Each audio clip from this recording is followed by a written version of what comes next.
Assalamualaikum warahmatullahi wabarakatuh. Kembali lagi di channel Wali Fans. Kali ini kita akan membahas dari salah satu cerita wali Allah yang bernama Gus Mi. Sebelum kita membahas lebih jauh lagi, mari kita kirimkan doa Al-Fatihah khususon Gus Mi. Bismillahirrahmanirrahim. Al-Fatihah. Amin, amin ya robbal alamin. Jadi cerita ini populer di desa Ploso, Kediri, Jawa Timur. Pada saat itu di desa Ploso ada seorang fakir yang bernama Pak Adnan. Pak Adnan memiliki profesi yaitu pembuat makanan ringan yang sering Pak Adnan titipkan di pondok pesantren Ploso. Pak Adnan punya keponakan yang berumur 9 tahun. Jadi ponakannya itu Pak Adnan merawat dari bayi hingga umur 9 tahun, tetapi keponakannya itu sampai umur 9 tahun belum bisa berjalan. Oleh sebab itu, keponakan Pak Adnan dianggap oleh warga desa Ploso sekitar, keponakannya itu adalah lumpuh total. Jadi warga sekitar menganggapnya keponakannya Pak Adnan itu lumpuh karena dari bayi sampai hingga umur 9 tahun tidak bisa berjalan. Pak Adnan tidak berdiam diri saja, tetapi Pak Adnan juga berusaha keras dengan cara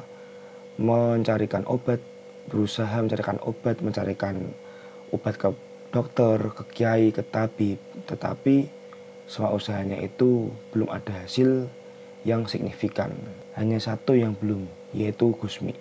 Karena tersendiri, Gus Mi sangat susah dicarinya. Suatu ketika setelah Pak Adnan berjamaah di masjid pondok pesantren Ploso, Pak Adnan melihat Gus Mi sedang duduk santai tanpa baju atasan di teras madrasah masjid. Pak Adnan langsung terburu-buru untuk menghampiri dan mendekati Gus Mi. Terus Pak Adnan menceritakan keponakannya itu yang tidak bisa berjalan sampai umur 9 tahun.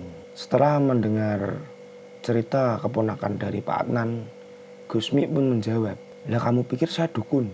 Pak Adnan menjawab, "Ya tidak Gus, saya hanya meminta doa dan barokah dari Gus Mi." Lalu Gus Mi terdiam sebentar dan berdawuh, "Ya sudah, aku mau memohonkan kepada Tuhan untuk kesembuhan keponakanmu. Tapi ada syaratnya. Syaratnya yaitu jangan pernah menceritakan hal ini kepada siapapun. Kalau kamu menceritakan hal ini, memang keponakanmu akan sembuh, tetapi kamu yang akan mati. Kecuali kalau aku sudah meninggal. Silahkan kamu ceritakan kepada khalayak ramai, tidak apa-apa." Pak Adnan pun menjawab, "Nggih Gus, siap Gus." Gus Mi kemudian dawuh, "Sekarang pulanglah, carilah semut yang berwarna hitam. Kemudian semut itu suapinlah ke keponakanmu itu."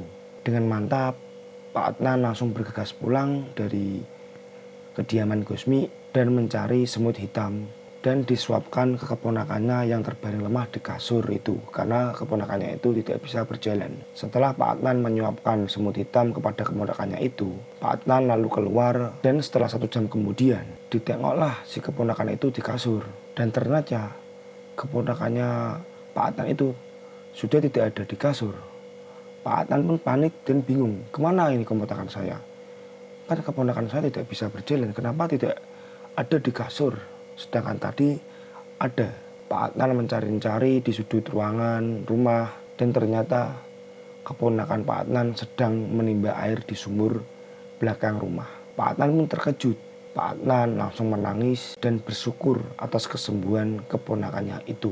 Tetapi Pak Adnan ingat dengan pewilingnya dawuhnya Gus Mi bahwasanya jika keponakanmu sembuh, kamu tidak akan cerita di khalayak ramai.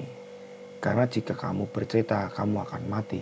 Pak Adnan menepati janji dawuh dari Gus Mi. Sampai Gus Mi wafat pada tahun 1993, baru dia bercerita kepada khalayak ramai. Pak Adnan bercerita dengan panjang lebar kepada khalayak ramai bahwasanya Gus Mi memiliki karomah, yaitu bisa menyembuhkan orang yang sedang sakit melalui metode semut hitam. Tetapi pada salah satu kasus yang dialami Pak Adnan pada saat itu di desa Ploso juga ada salah satu anak yang belum bisa berjalan hingga umur 9 tahun. Warga desa itu mendengar cerita dari Pak Adnan dan menirukan mencari semut hitam kemudian disuapkan kepada anak itu.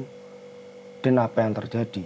Anak itu belum bisa sembuh total dan belum bisa berjalan sama sekali seperti yang dikatakan oleh Pak Adnan itu sendiri. Padahal sampai habis berkilo-kilo semut hitam, anak itu memakan semut itu tapi tidak ada kesembuhan sama sekali. Jelas bukan faktor semut hitam itu, tapi faktor dari doa sang wali Allah Gusmi dan barokah dari Gusmi itu. Jadi kesembuhan itu tetap datangnya dari Allah Subhanahu wa taala, tetapi dengan perantara wali Allah yang doa-doanya wali Allah itu mujarab atau mustajab, pasti Allah akan mengabulkan dari salah satu permintaan wali Allah tersebut. Ya, itulah cerita karomah sedikit dari Gusmi. Lain waktu kita akan membahas karomah-karomah Gusmi lainnya yang menarik dan yang unik.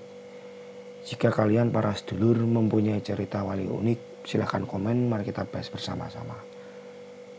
Semoga kita bisa mengambil salah satu dari hikmah cerita karomah dari Gusmi ini. Ya, sekian. Assalamualaikum warahmatullahi wabarakatuh.